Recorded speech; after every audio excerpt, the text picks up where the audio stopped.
Queridos amigos, habíamos terminado con Jacinta, o no, porque me pidieron que también hablara de Francisco y de Lucia. Y bueno, entonces Jacinta también seguramente aparecerá. Así que retomo, en realidad voy para atrás, voy para atrás incluso en el tiempo, para hablar de Portugal y de cuál era la situación de la fe y qué estaba pasando. Bueno, yo creo que es importante saber que el rey, después de restaurada la independencia nacional, es decir, cuando Portugal de nuevo es Portugal, el 1 de diciembre de 1640, don Juan IV, en las Cortes del Reino, 6 años después, en Lisboa, proclamó a Nuestra Señora de la Concepción patrona del reino, la Inmaculada. Allí se declaró que a partir de esa fecha, Nuestra Señora de la Concepción pasaba a ser no solo patrona, además reina de los reinos y señoríos de Portugal, haciendo voto por juramento de una ofrenda anual de 50 cruzados de oro, en señal de vasallaje, como se hacía el vasallaje, ¿no? La sociedad feudal, pues así.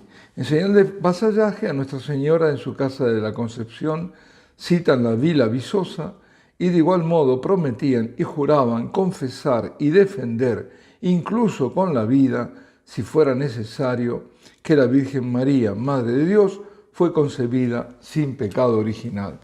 Fijémonos lo que ocurría en Portugal como también en España. Si pensamos que la Virgen, por ejemplo, de Luján y como en otros lugares, era la pura y limpia concepción de María, es la Inmaculada Concepción, mucho, pero mucho antes, 2 siglos antes, de ser proclamado el dogma. Incluso con juramento si era necesario, defenderlo con la vida. Así que la Virgen es, desde entonces, la reina de Portugal. A partir de entonces, los reyes y las reinas de Portugal dejaron de usar la corona real porque una sola era la reina, la Inmaculada Concepción. Esto parecido pasó, y antes todavía, en Hungría. La reina de Hungría es la Santísima Virgen. Y la Virgen lo tendrá en cuenta todo esto y el cielo lo tendrá en cuenta. Bueno, volvemos a Portugal. Ahora pasemos de los siglos del XVII al siglo XX.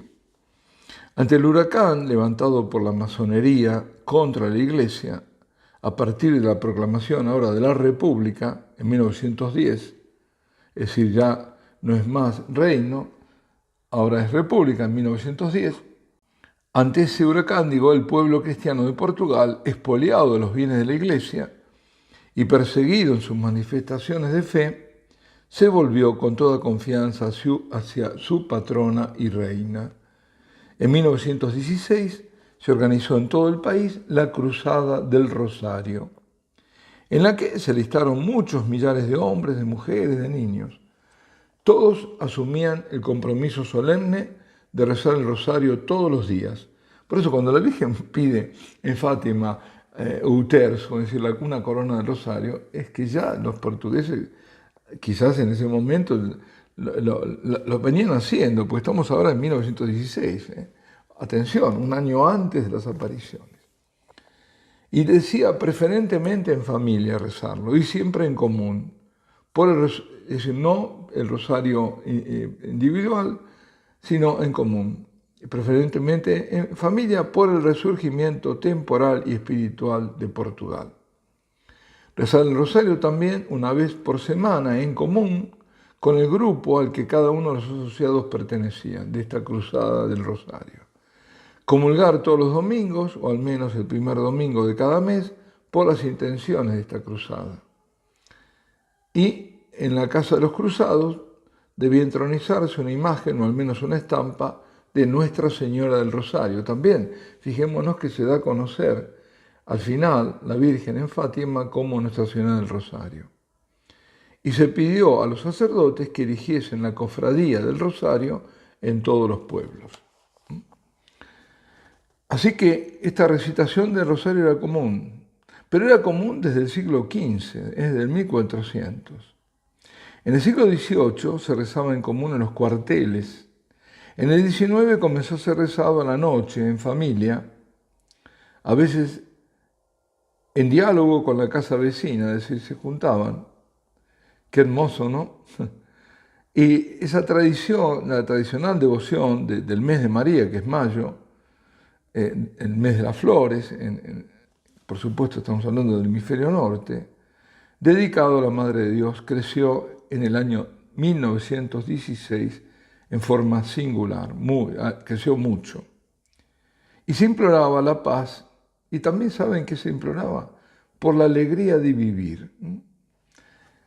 ¿Por qué? Porque, claro, cuando se apaga la luz, que es la iglesia, o se la intenta apagar, la vida se vuelve triste. En Lisboa dicen que comparecieron muchos oficiales del Estado con sus uniformes para tomar parte de esta devoción.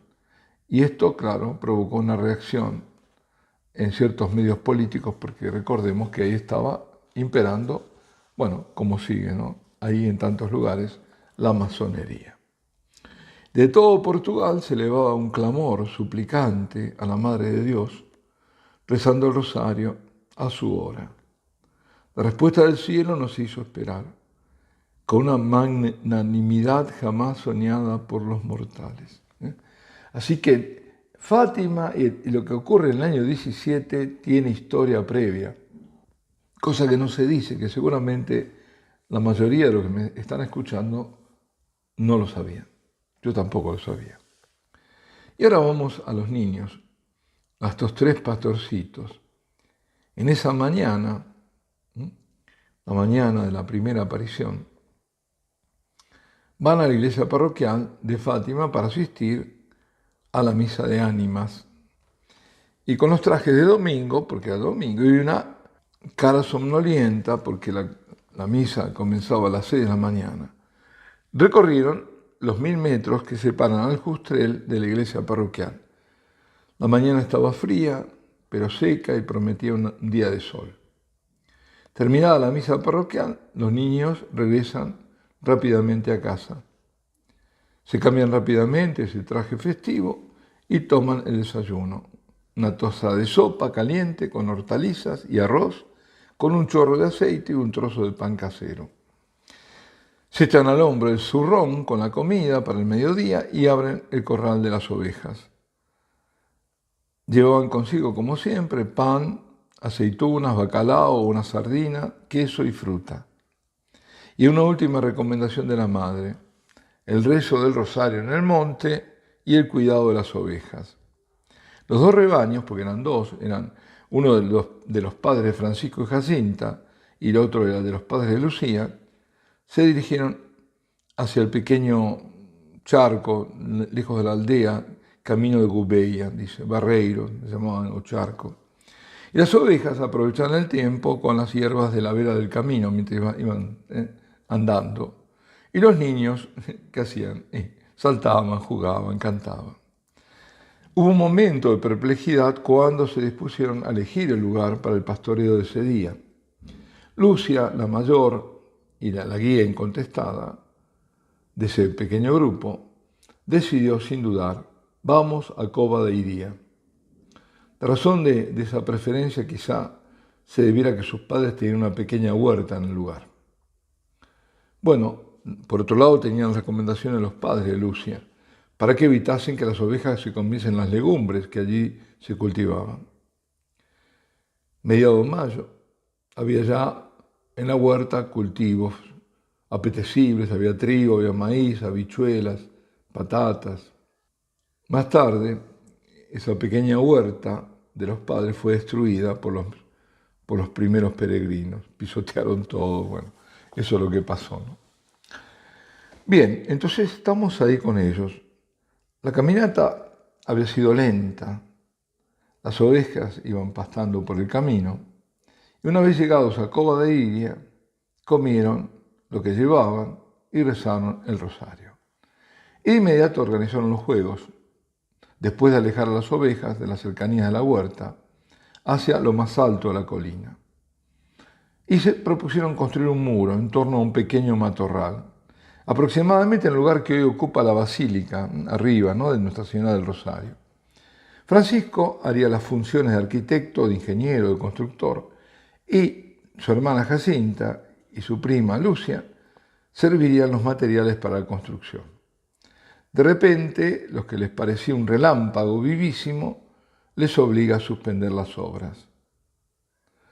Los tres levantan la vista con curiosidad buscando la nube que justifique la tormenta, pero nada. Un día precioso.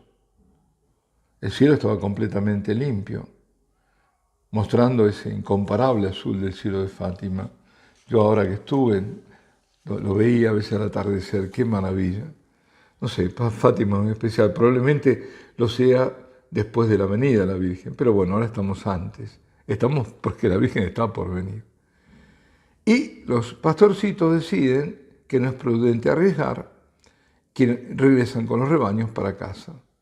Las ovejas descienden, cuando ya poco más o menos a mitad de la ladera que va desde el lugar de las apariciones hasta la cima de la colina, donde está la capeliña ahora, en mitad, bajando de ahí de donde está la iglesia, ahí de golpe, ¡pum!, un segundo relámpago les obliga a apurarse. Un poco más adelante, cuando están llegando ya al lugar donde actualmente se encuentra la capeliña, junto a la encina grande, habrán visto que una encina grande que está además bordeada con una cerco, bueno, no es cerco, pero bueno, está como protegida, porque era ahí donde ellos se ponían bueno, junto ahí, un nuevo relámpago, y ahí se detienen. Y frente a ellos, sobre una encina, un arbusto de 1 metro de altura más o menos, en pleno vigor primaveral, las ramas todas derechitas, lozanas, muy bonitas. Ahí hay una señora vestida toda de blanco, más brillante que el sol, irradiando luz más clara e intensa que un vaso de cristal, lleno de agua pura, atravesado por los rayos del sol más ardiente.